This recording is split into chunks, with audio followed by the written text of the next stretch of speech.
Eto ngayon ang matinding plano nila, ha? Pakinggan po ninyo. Dito po magkakaalaman. Attorney, magsasamba pa kayo ng kaso kay Vice President Sara Duterte given the findings? Meron na po, may nakapile na po tayo.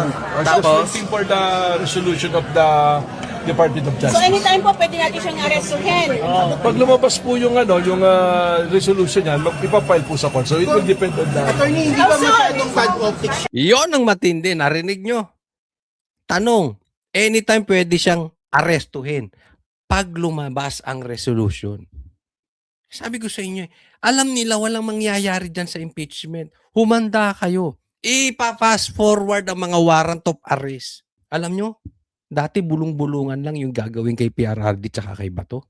Pero tinuluyan nila. Ganyan din po ang gagawin kay Sara. At yan ang plano nila kay Bongo. Mapansin nyo si Bongo tahimik. Si Sara ganyan din. Ipapa-aresto na yan. Wala silang kapana-panalo dyan sa impeachment na yan. Wala silang numero. Malayo ang kanilang ebidensya. Panalo sila sa bulihan. yung Sir, mag-file po kayo sa ombudsman ng complaint against the Vice President? ano yung, sino muna yung tanong? Kasi kayo Ipapafile ng ombudsman, sir. sa ombudsman. Ano pong ipapile na complaint? Nandun po muna tayo sa criminal case muna na pinay namin sa DOJ. So we are awaiting the resolution po. How soon? Well, depende po sa DOJ, but we are awaiting. We're praying na sana po lumabas na. Sir, di ba matagal na masyado bago maglabas ng resolution ng DOJ? Since last year pa na-file yung... Ang tanong, how soon? Gusto niya mabilisan na. At sino magdidesisyon? DOJ. Alam naman natin ng DOJ, bata ni Bongbong Marcos yan. Bata ni Boying yan. Well, may procedure po sila and I cannot speak for their procedure. Ano po? attorney, hindi po ba bad optics or bad optics na baka makasuwar at makulong si Vice President Sara Duterte sa kanyang mga supporters? That is a political question that I rather not answer. Pasensya na po. Ano po? Gano'n po katibay yung mga ebidensya natin na against VP Sara for her to be arrested?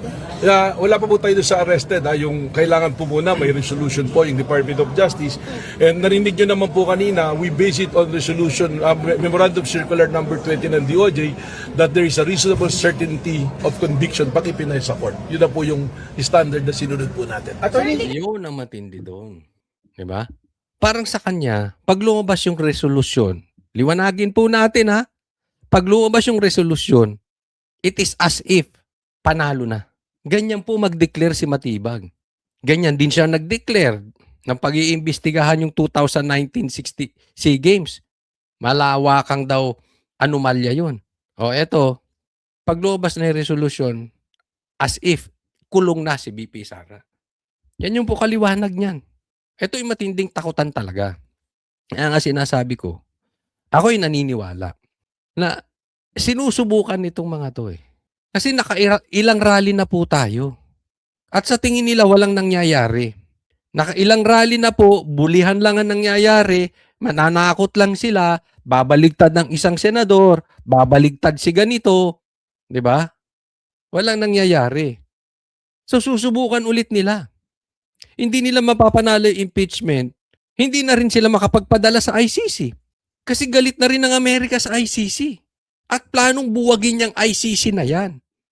Akalain mo, si Trump pa ang magpapauwi kay PRRD, hindi po malayo sa katotohanan yan. Dapat na talagang buwagin niyang ICC. Kaya ang gagawin nila, ipahuhuli na lang si Sara. In opinion niyo, pwede bang makasuhan ng isang incumbent Vice President? Yes po, it was already settled in the case of Binay versus Carpio Morales. Okay. So, incumbent, tanong, pwede bang kasuhan?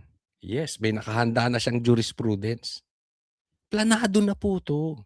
Planadong-planado na nila to.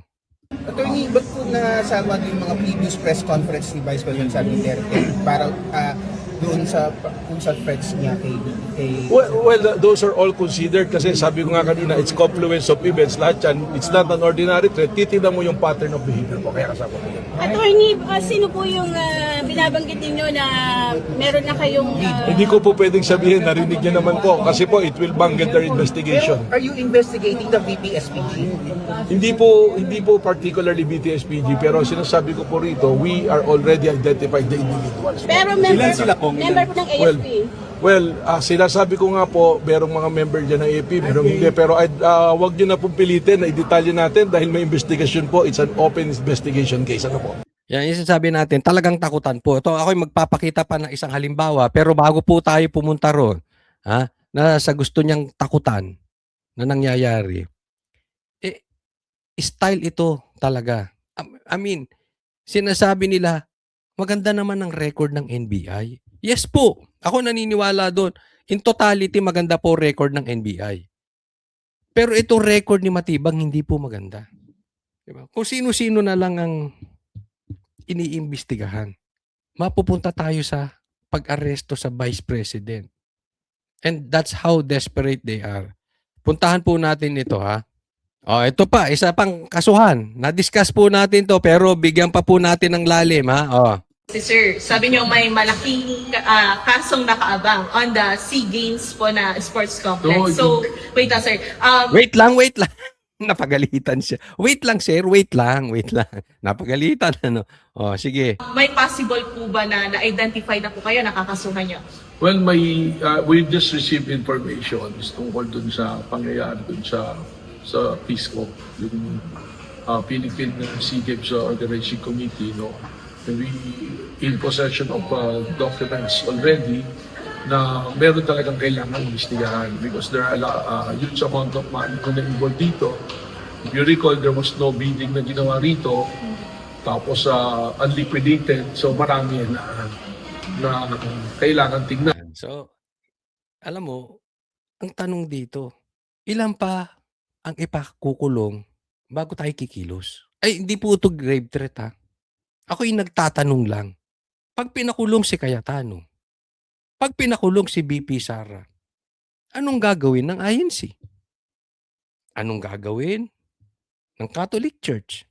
Anong gagawin ng mga Muslim? Anong gagawin ng KOJC? Anong gagawin mo? Anong gagawin ko? Anong gagawin natin? Ikulong na lang lahat? Pag isisiwalat ang katarantaduhan ng flood control, ikukulong. Tandaan po natin ang kademonyohan. Hanggat hinahayaan, tinitesting po yan. Parang droga po yan.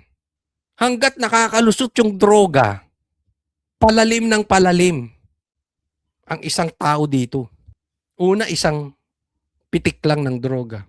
Maya-maya, araw-araw na. Maya-maya, kada 5 hours nagdodroga na. Ganyan po ang kademonyohan. Wala po ako sinasabi na gagawa tayo ng kasamaan or illegal. Hindi po yun. Hindi po grave threat. Ako'y napapaisip lang. Tatahimik na lang ba tayo para hindi tayo ipakulong? Ako'y nagtatanong lang. Hindi ko po kayo inuutosang gumawa ng masama. Pero napapaisip ako sa aking sarili. Ilang pag ikukulong na Marcoleta? Diba? Ay nako.